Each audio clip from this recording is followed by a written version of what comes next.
নমস্কাৰ বন্ধুসকল, পুনৰ স্বাগতম Assamese online YouTube channel rising অসমৰ নতুন খবৰলৈ। বন্ধুসকল, ৰাতিপুৱা বহুকেইটা গুৰুত্বপূৰ্ণ খবৰ ইতিমধ্যে ওলাই আহিছে আৰু ইয়াৰ প্ৰতিটো খবৰ আপুনি জনাটো অতিকৈ প্ৰয়োজনীয়। আৰু সেয়ে বন্ধুসকল, ভিডিঅ'টো স্কিপ নকৰাকৈ প্ৰথমৰ পৰা শেষলৈকে চাই থাকিব। আৰু বন্ধুসকল, আপোনালোকক এটা সৰু ৰিকুৱেষ্ট, যদি এই ভিডিঅ'টো চাই ভাল লাগে তেন্তে লাইক কৰি দিব আৰু আমাৰ নতুন নতুন ভিডিঅ'সমূহ পাবলৈ চেনেলটো ছাবস্ক্ৰাইব কৰি কাষত থকা বেল আইকনটো বজাই দিব।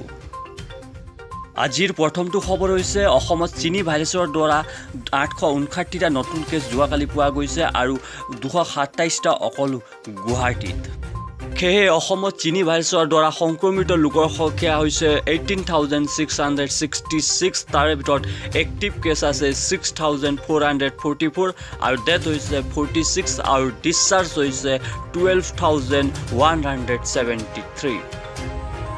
আৰু স্বাস্থ্যমন্ত্ৰী হিমন্ত বিশ্ব শৰ্মা জনোৱা মতে বৰ্তমান অসমত কৰোনা ভাইৰাছৰ সোৱাব টেষ্ট 5,75,867টা হ'ল বোলে।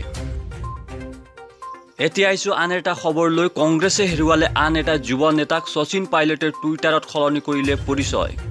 ৰাজস্থান চৰকাৰৰ উপ মুখ্যমন্ত্ৰী আৰু প্ৰদেশ কংগ্ৰেছৰ সভাপতি পদত থাকি দলৰ বিৰুদ্ধে বিষাম্ৰত লিপ্ত হোৱা শচীন পাইলটৰ বিৰুদ্ধে কংগ্ৰেছ নেতৃত্বই গ্ৰহণ কৰিলে কঠোৰ সিদ্ধান্ত। পাইলটক 2টা পদৰে পৰা অপসাৰণ কৰাৰ সিদ্ধান্ত মঙলবাৰৰ বৈঠকত গ্ৰহণ কৰে কংগ্ৰেছ নেতৃত্বই।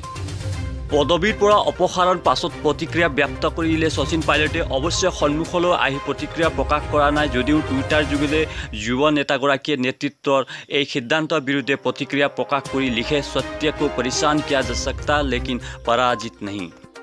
ইয়াত আপুনি দেখিবলৈ পাই আছে যে শচীন পাইলটে নিজৰ টুইটাৰ হেণ্ডেলত কংগ্ৰেছৰ নাম উল্লেখ কৰা নাই।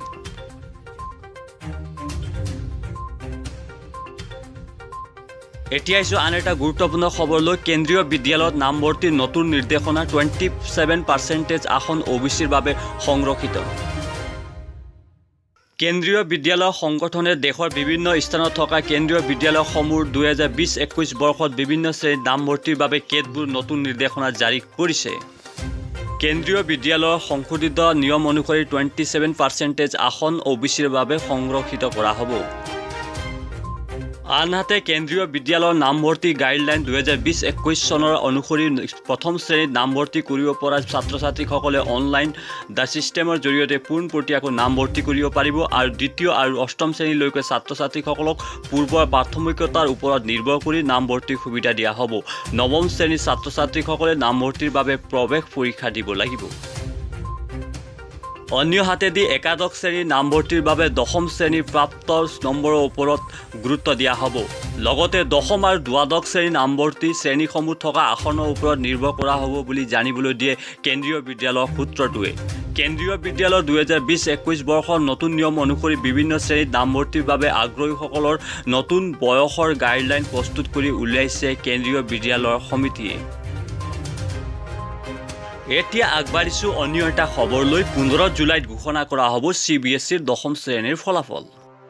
সোমবাৰে CBSEৰ দ্বাদশ শ্ৰেণীৰ চূড়ান্ত পৰীক্ষাৰ ফলাফল ঘোষণা কৰাৰ পাছত অহা বুধবাৰ তথা 15 জুলাইত ঘোষণা কৰা হ'ব CBSEৰ দশমমান শ্ৰেণীৰ পৰীক্ষাৰ ফলাফল। কেন্দ্ৰীয় মন্ত্ৰী ডক্টৰ ৰমেশ পোখৰিয়ালে এই কথা টুইটাৰ যোগে সদৰি কৰে। মন্ত্ৰীগৰাকীয়ে লগতে আগতীয়াকৈ সকলো পৰীক্ষাৰ্থীক শুভকামনা জ্ঞাপন কৰে।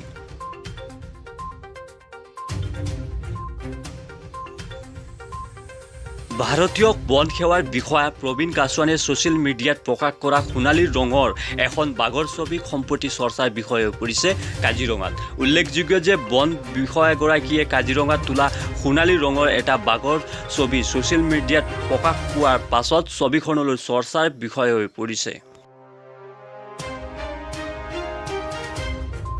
তেওঁৰ মতে এয়া হৈছে ভাৰতত একমাত্ৰ সোণালী বাঘ। কাজিৰঙাত এই বাঘৰ ফটো তুলিছিল ৱাইল্ড লাইফ ফটোগ্ৰাফাৰ ময়ূৰেশ হেন্দ্ৰাই। এই ছবি ছ'চিয়েল মিডিয়াত প্ৰকাশ পোৱাৰ পাছতে স্পষ্টীকৰণ দিছে কাজিৰঙা ৰাষ্ট্ৰীয় উদ্যান কৰ্তৃপক্ষই। এতিয়া আহিছোঁ আন এটা গুৰুত্বপূৰ্ণ খবৰলৈ। পূব লাডাখৰ গালৱান ঘাটিত ভাৰতীয় আৰু চীনা সেনাৰ মাজত হিংসা সংঘাতৰ পিছত সৃষ্টি হোৱা উত্তেজনাক হ্ৰাস কৰিবলৈ এফালে য'ত সেনা পৰ্যায়ৰ কথা বতৰা অব্যাহত আছে আৰু আনফালে কেন্দ্ৰীয় চৰকাৰে অৰুণাচল প্ৰদেশৰ পৰা অসমলৈকে পথ পৰিবহণ ব্যৱস্থা শক্তিশালী কৰিবলৈ যো-জা চলাইছে। ইয়াৰ মাজতে কেন্দ্ৰীয় চৰকাৰে ব্ৰহ্মপুত্ৰ নদীৰ গৰ্ভত 14.85 কিলোমিটাৰ দীঘলৰ সুৰুং নিৰ্মাণ সিদ্ধান্ত মঞ্জুৰি দিছে। দেশত প্ৰথমবাৰলৈ নদীৰ গৰ্ভত নিৰ্মাণ হ'বলগীয়া এই টাৰ্নেল পূব চীনৰ তাইহু জলাশয়ৰ তলেৰে নিৰ্মাণ কৰা 10.79 কিলোমিটাৰ টাৰ্নেলকৈ দীঘল হ'ব বুলি প্ৰকাশ কৰিছে। বহুত সুন্দৰ পৰিৱেশ, বহুত ভাল লাগিছে। আজিলৈ ইমানে, কালিলৈ আকৌ লগ পাম। Bye bye.